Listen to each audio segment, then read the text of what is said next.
A Child's Christmas in Wales by Dylan Thomas. One Christmas was so much like another in those years around the Seatown corner now, and out of all sound, except the distant speaking of the voices I sometimes hear a moment before sleep, that I can never remember whether it snowed for 6 days and 6 nights when I was 12, or whether it snowed for 12 days and 12 nights when I was 6. All the Christmases rolled down toward the two-tongued sea like a cold and headlong moon bundling down the sky that was our street, and they stop at the rim of the ice-edged fish-freezing waves, and I plunge my hands in the snow and bring out whatever I can find. In goes my hand into that wool-white, bell-tongued ball of holidays resting at the rim of the carol-singing sea, and out come... Mrs. Prothero and the fireman. It was on the afternoon of the day of Christmas Eve, and I was in Mrs. Prothero's garden, waiting for cats, with her son Jim. It was snowing. It was always snowing at Christmas. December, in my memory, is white as Lapland, though there were no reindeers. But there were cats. Patient, cold and callous, our hands wrapped in socks, we waited to snowball the cats. Sleek and long as jaguars and horrible whiskered, spitting and snarling, they would slink and sidle over the white back garden walls, and the lynx-eyed hunters, Jim and I, fur-capped and moccasin trappers from Hudson Bay, off the Mumbles Road, would hurl our deadly snowballs at the green of their eyes. The wise cats never appeared. We were so still, Eskimo-footed Arctic marksmen in the muffling silence of the eternal snows, eternal ever since Wednesday, that we never heard Mrs. Prothero's first cry from her igloo at the bottom of the garden. Or, if we heard it at all, it was to us like the far-off challenge of our enemy and prey, the neighbour's polar cat. But soon the voice grew louder. "Fire!" cried Mrs. Prothero, and she beat the dinner gong. And we ran down the garden with the snowballs in our arms toward the house. And smoke indeed was pouring out of the dining room, and the gong was bombulating, and Mrs. Prothero was announcing ruin like a town crier in Pompeii. Oh, this was better than all the cats in Wales standing on the wall in a row. We bounded into the house, laden with snowballs, and stopped at the open door of the smoke-filled room. Something was burning all right. Perhaps it was Mr. Prothero, who always slept there after midday dinner with a newspaper over his face. But he was standing in the middle of the room saying, "Oh, fine Christmas," and smacking at the smoke with a slipper. "Call the fire brigade," cried Mrs. Prothero as she beat the gong. "They won't be there," said Mr. Prothero. "It's Christmas." There was no fire to be seen, only clouds of smoke, and Mr. Prothero standing in the middle of them, waving his slipper as though he were conducting. "Do something," he said, and we threw all our snowballs into the smoke. I think we missed Mr. Prothero, and ran out of the house to the telephone box. Let's call the police as well," Jim said. "And the ambulance, and Ernie Jenkins. He likes fires." But we only called the fire brigade, and soon the fire engine came, and 3 tall men in helmets brought a hose into the house, and Mr. Prothero got out, just in time before they turned it on. Nobody could have had a noisier Christmas Eve. And when the fireman turned off the hose and was standing in the wet, smoky room, Jim's aunt, Miss Prothero, came downstairs and peered in at them, Jim and I waited, very quietly, to hear what she would say to them. She said the right thing. Always. She looked at the 3 tall firemen in their shining helmets, standing among the smoke and cinders and dissolving snowballs, and she said, "Oh, would you like anything to read?"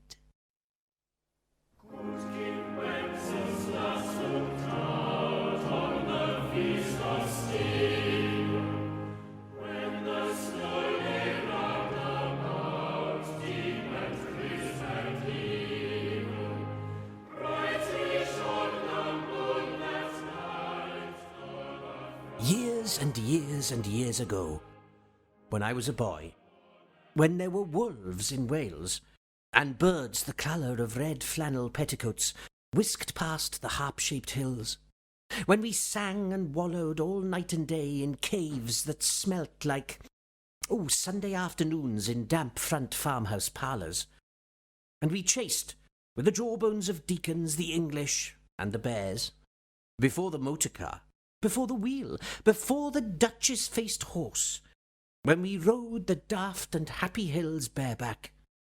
It snowed, and it snowed. But here, a small boy says, "It snowed last year too. I made a snowman, and my brother knocked it down, and I knocked my brother down, and then we had tea." But that was not the same snow, I say. Our snow was not only shaken from whitewash buckets down from the sky. It came shawling out of the ground, and swam and drifted out of the arms and hands and bodies of the trees. Snow grew overnight on the roofs of the houses like a pure and grandfather moss, minutely white-ivied the walls, and settled on the postman, opening the gate like a dumb-numb thunderstorm of white, torn Christmas cards. Were there postmen then, too? With sprinkling eyes and wind-cherried noses, on spread frozen feet, they crunched up to the doors and mittened on them manfully. But all that the children could hear was a ringing of bells. "You mean that the postman went rat-a-tat-tat, and the doors rang?" "I mean that the bells that the children could hear were inside them." "I only hear thunder sometimes, never bells." "There were church bells too." "Inside them?" No, no, no. In the bat-black snow-white belfries tugged by bishops and storks, and they rang their tidings over the bandaged town, over the frozen foam of the powder and ice-cream hills, over the crackling sea. It seemed that all the churches boomed for joy under my window, and the weathercocks crew for Christmas on our fence. Get back to the postmen. They were just ordinary postmen, fond of walking, and dogs, and Christmas, and the snow. They knocked on the doors with blue knuckles. "Ours has got a black knocker." And then they stood on the white welcome mat in the little drifted porches and huffed and puffed, making ghosts with their breath, and jogged from foot to foot like small boys wanting to go out. "And then the presents?" And then the presents, after the Christmas box. And the cold postman, with a rose on his button nose, tingled down the tea-tray slithered run of the chilly glinting hill. He went in his ice-bound boots like a man on fishmonger's slabs. He wagged his bag like a frozen camel's hump, dizzily turned the corner on one foot, and by God, he was gone. Get back to the presents. There were the useful presents, engulfing mufflers of the old coach days, and mittens made for giant sloths. Zebra scarves of a substance like silky gum that could be tug-o-warred down to the galoshes, blinding tam-o'-shanters like patchwork tea-cosies, and bunny-suited busbies, and balaclavas for victims of head-shrinking tribes. From aunts, who always wore wool next to the skin, There were moustached and rasping vests that made you wonder why the aunts had any skin left at all. And once I had a little crocheted nose bag from an aunt, now, alas, no longer whinnying with us. And pictureless books, in which small boys, though warned with quotations not to, would skate on Farmer Giles' pond, and did, and drowned. And books that told me everything about the wasp. Except why. Go on to the useless presents. Oh, bags of moist and many-coloured jelly babies, and a folded flag, and a false nose, and a tram conductor's cap, and a machine that punched tickets and rang a bell. Ding, ding. Never a catapult. Once, by a mistake that no one could explain, a little hatchet. And a celluloid duck that made, when you pressed it, a most unduck-like sound. A mewing moo that an ambitious cat might make who wished to be a cow. And a painting book, in which I could make the grass, the trees, the sea, and the animals any colour I pleased, and still the dazzling sky-blue sheep are grazing in the red field under the rainbow-billed and pea-green birds.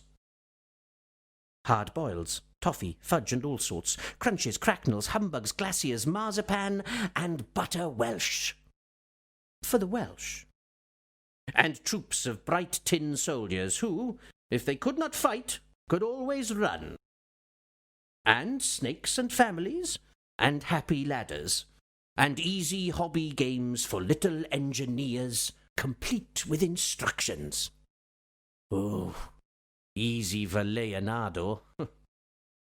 And a whistle, to make the dogs bark, to wake up the old man next door, to make him beat on the wall with his stick, to shake our picture off the wall. And a packet of cigarettes. You put one in your mouth, and you stood at the corner of the street, and you waited for hours, in vain, for an old lady to scold you for smoking a cigarette, and then, with a smirk, you ate it. And then it was breakfast under the balloons. Were there uncles, like in our house? There are always uncles at Christmas. The same uncles. And on Christmas mornings, with dog-disturbing whistle and sugar fags, I would scour the swathed town for the news of our little world, and find always a dead bird, by the white post office, or by the deserted swings. Perhaps a robin, all but one of his fires out. Men and women, wading or scooping back from chapel with taproom noses and wind-bust cheeks, all albinos, huddled their stiff, black, jarring feathers against the irreligious snow. Mistletoe hung from the gas brackets in all the front parlours. There was sherry and walnuts and bottled beer and crackers by the dessert spoons. And cats in their furabouts watched the fires, and the high-heaped fires spat, all ready for the chestnuts and the mulling pokers. Some few large men sat in the front parlours without their collars, uncles almost certainly, trying out their new cigars, holding them out judiciously at arm's length, returning them to their mouths, coughing, then holding them out again, as though waiting for the explosion. And some few small aunts, not wanted in the kitchen, nor anywhere else for that matter, sat on the very edges of their chairs, poised and brittle, afraid to break, like faded cups and saucers.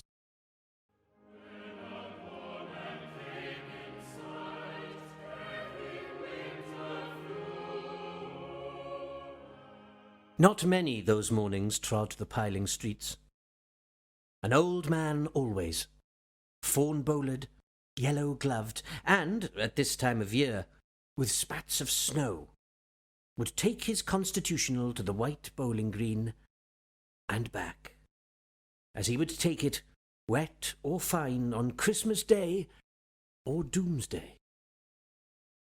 Sometimes two hale young men, with big pipes blazing, no overcoats and wind-blown scarves, would trudge, unspeaking, down to the forlorn sea, to work up an appetite, to blow away the fumes, who knows, to walk into the waves until nothing of them was left but the two curling smoke clouds of their inextinguishable briars.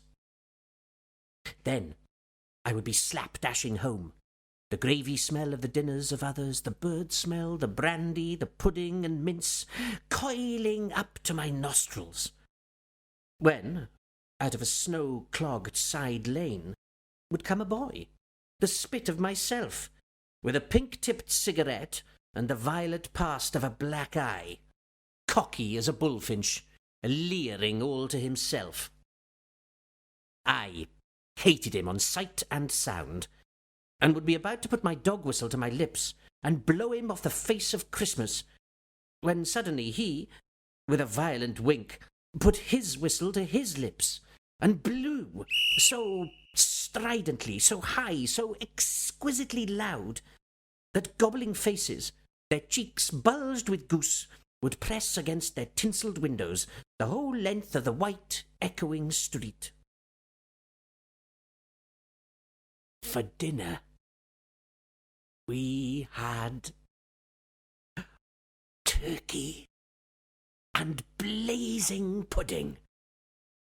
And after dinner, the uncles sat in front of the fire, loosened all buttons, put their large moist hands over their watch chains, groaned a little, and slept. Mothers, aunts, and sisters scuttled to and fro, bearing tureens. Auntie Bessie, who'd already been frightened, twice, by a clockwork mouse, whimpered at the sideboard and had some elderberry wine. The dog was sick. Auntie Dozy had to have 3 aspirins, but Auntie Hannah, who liked port, stood in the middle of the snow-bound backyard, singing like a big-bosomed thrush. Come into the garden, I would blow up balloons to see how big they would blow up too. And when they burst, which they all did, the uncles jumped and rumbled. In the rich and heavy afternoon, the uncles breathing like dolphins and the snow descending, I would sit among festoons and Chinese lanterns and nibble dates, and try to make a model man-o'-war, following the instructions for little engineers, and produce what might be mistaken for a sea-going tramcar.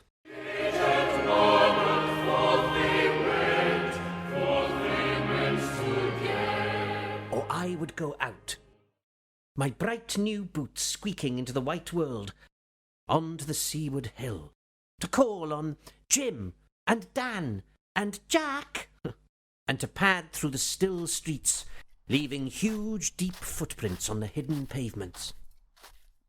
Hey, I bet people will think there's been hippos. What would you do if you saw an hippo coming down our street? Oh, I'd go like this. Bang! I'd throw him over the railings and roll him down the hill, and then I'd tickle him under the ear and he'd wag his tail. Well, what would you do if you saw 2 hippos? Iron-flanked and bellowing he-hippos clanked and battered through the scudding snow toward us as we passed Mr. Daniel's house. Let's post Mr. Daniel a snowball through his letterbox. Hey, let's write things in the snow. Let's write, Mr. Daniel looks like a spaniel all over his lawn. Or we walked onto the white shore. Can the fishes see us snowing? The silent, one-clouded heavens drifted onto the sea. Now we were snow-blind travellers, lost on the North Hills, and vast dew-lapped dogs with flasks round their necks ambled and shambled up to us, baying, "Excelsior!" We returned home through the poor streets, where only a few children fumbled with bare red fingers in the wheel-rutted snow, and cat-called after us, their voices fading away as we trudged uphill into the cries of the dock-birds and the hooting of the ships out in the whirling bay.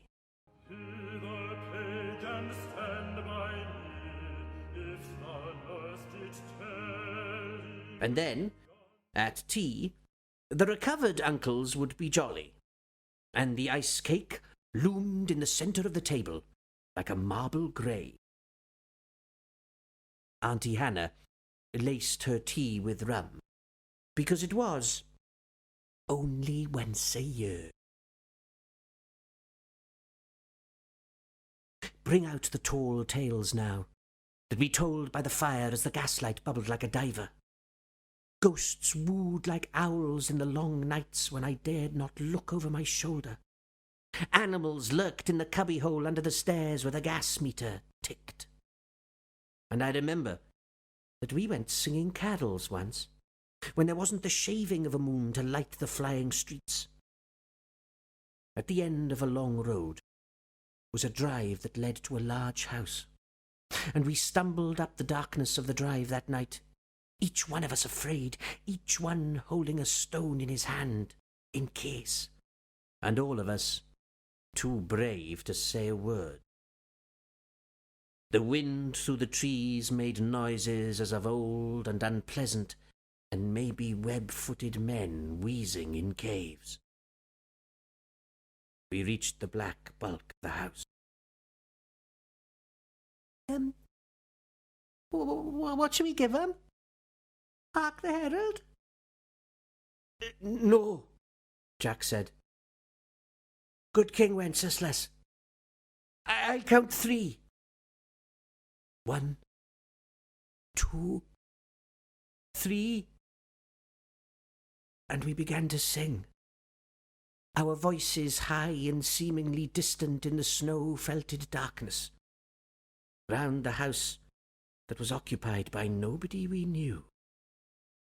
We stood close together, near the dark door. And then a small, dry voice, like the voice of someone who has not spoken for a long time, joined our singing. A small, dry, eggshell voice from the other side of the door. A small, dry voice through the keyhole. Oh, and when we stopped running, we were outside our house. The front room was lovely. Balloons floated under the hot water bottle gulping gas. Everything was good again and shone over the town. Perhaps it was a ghost, Jim said. Perhaps it was trolls, Dan said, who was always reading. Let's go in and see if there's any jelly left, Jack said. And we did that. Always on Christmas night, there was music. An uncle played the fiddle. A cousin sang Cherry Ripe, and another uncle sang Drake's Drum. It was very warm, the little house. Auntie Hannah, who'd got on to the parsnip wine, sang a song about bleeding hearts and death, and then another in which she said her heart was like a bird's nest. And then everybody laughed again. And then I went to bed. Looking through my bedroom window, out into the moonlight and the unending smoke-coloured snow, I could see the lights in the windows of all the other houses on our hill, and hear the music rising from them up the long, steadily falling night. Turned the gas down, got into bed, said some words to the close and holy darkness, And then I slept.